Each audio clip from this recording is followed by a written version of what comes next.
Welcome to Voyage Daily Tech, the most important news personalized for you every day, supported by Voyage.com.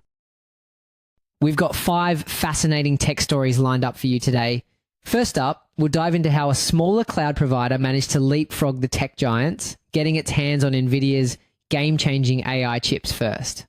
Then, we'll look at Meta's aggressive talent war, poaching CEOs from major rivals in its relentless quest for AI dominance. After that, we'll cover the UK government's sharp ultimatum to its National AI Institute, pivot to military applications, or risk losing your funding. From there, we'll explore the hidden costs of AI, where businesses are paying experts thousands to fix the expensive messes made by algorithms, and we'll wrap up with a crypto company's explosive IPO, which could be the spark that finally reignites the entire tech market. The AI arms race just had a major upset, and it wasn't from Amazon, Google, or Microsoft. A cloud provider called CoreWeave just became the first company in the world to commercially deploy Nvidia's next-generation Blackwell Ultra AI chips. These aren't just an upgrade, they are a bombshell.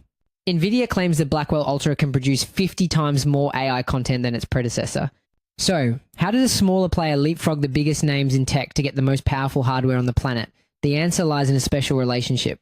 CoreWeave has historically been close with Nvidia, so close, in fact, that Nvidia owns a stake in the cloud provider. This isn't just a customer relationship, it's a strategic alliance. While investors were watching for production delays, CoreWeave was quietly receiving shipments of massive liquid-cooled systems from Dell, each one packed with 72 of these new Blackwell Ultra GPUs. For AI developers clamoring for more power, CoreWeave now has something the giants don't, and that really is the core of their strategy. While the mega clouds compete on scale, CoreWeave is competing on speed, offering access to the absolute cutting edge of AI hardware first. It's a high-stakes bet on being the fastest, and it appears to be working. Since going public earlier this year, CoreWeave's stock price has quadrupled.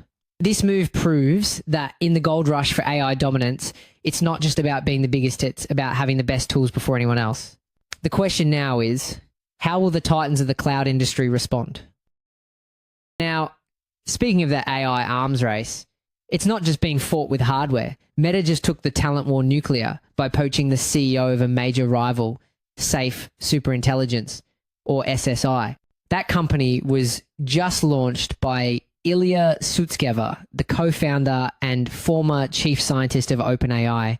And this isn't some garage startup. SSI is a juggernaut valued at a staggering $32 billion, sitting on $1 billion in cash to build AI that surpasses human intelligence.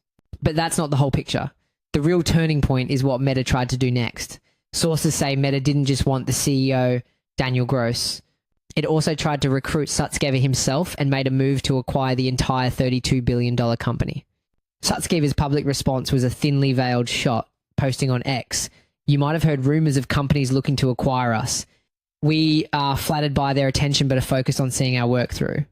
This isn't a one-off move, it's a pattern. Meta CEO Mark Zuckerberg has launched a new division, Meta Superintelligence Labs, to consolidate power after setbacks with its own AI models.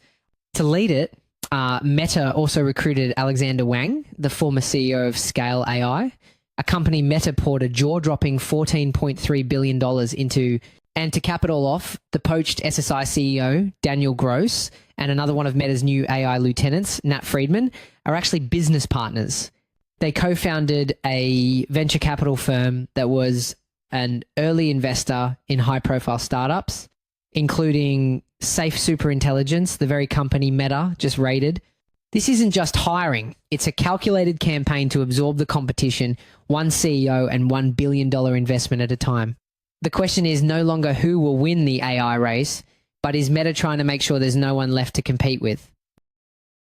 This corporate AI arms race is one thing, but now it's escalating to a national level. The UK government just delivered an ultimatum to its National Artificial Intelligence Institute. Focus on defence and security, or your funding is on the line.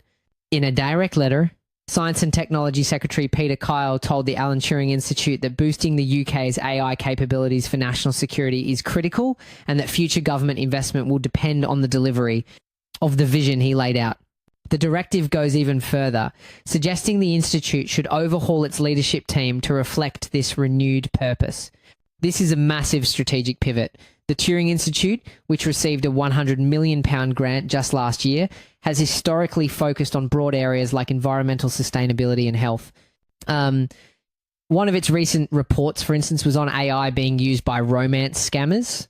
Now, it's being pushed to prioritize what a government defense review calls technologies for greater accuracy, lethality, and cheaper capabilities. This demand for change comes as the Institute is already in survival mode. It recently faced a letter of no confidence in its leadership signed by 93 staff members and is slashing its project portfolio from 104 down to just 22.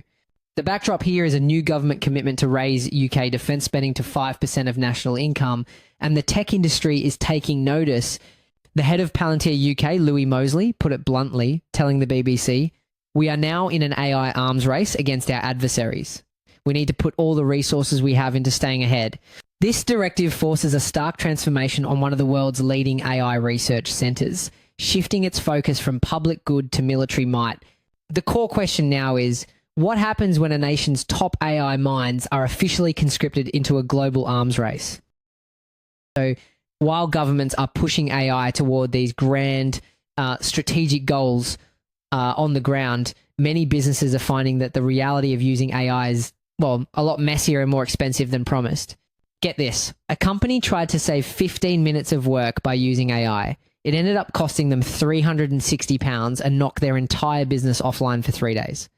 This isn't an isolated incident. It's the front line of a new booming industry. Human experts being paid top dollar to clean up the expensive messes left behind by artificial intelligence.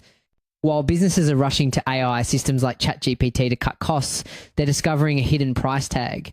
One marketing manager, Sarah Skid, was hired to urgently fix AI-generated website copy that was described as very vanilla and uninteresting.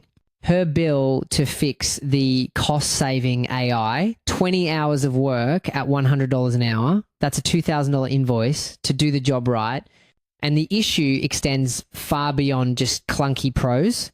A digital agency co-owner, Sophie Warner, reports a surge in clients who used ChatGPT to generate code only to have their websites crash and become vulnerable to hackers. She says clients often don't want to admit they used AI, forcing her to charge an investigation fee just to figure out what went wrong. Experts are sounding the alarm, pointing out that AI is known to hallucinate, generating content that is irrelevant, made up, or flat out wrong. Professor Feng Li from Bayes Business School warns that without essential human oversight, companies are facing reputational damage and unexpected costs. What's truly revealing is how this has reshaped the job market for some professionals. One writer connected with Skid and revealed that fixing copy churned out by AI now makes up 90% of their work. As more businesses dive headfirst into the AI revolution, it begs the question, what is the true cost of a quick fix? You know, after hearing about all these AI fumbles, you might expect investors to be getting a little nervous. But actually, the opposite seems to be happening in the broader tech market, which is showing its first real signs of life in years. A crypto company just went public, and in a matter of weeks, its stock surged sixfold, hitting a staggering $42 billion market cap. The company is Circle, and its explosive debut on the New York Stock Exchange might just be the spark that reignites the entire tech industry. For over 3 years, the tech IPO market has been a ghost town. Soaring inflation and regulatory pressure brought everything to a virtual standstill. The result?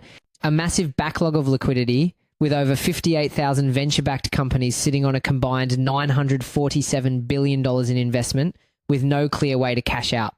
An industry report even warned of a looming zombie company cohort businesses stuck in limbo with no credible exit prospects. But the floodgates might finally be opening. Circle's success is turning heads, and this is where the situation takes a more complex turn.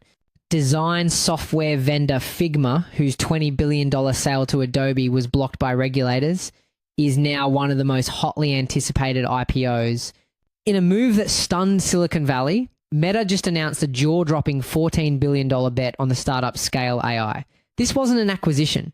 Meta took a 49% stake, effectively buying out half the company's investors while poaching its founder and top engineers. The deal is set to make one early venture firm, Excel, over $2.5 billion. This sudden rush of cash and high-stakes maneuvering is a lifeline for venture capitalists who've been desperate for returns. This decision, however, brings both benefits for some and comes with inherent risks for market stability.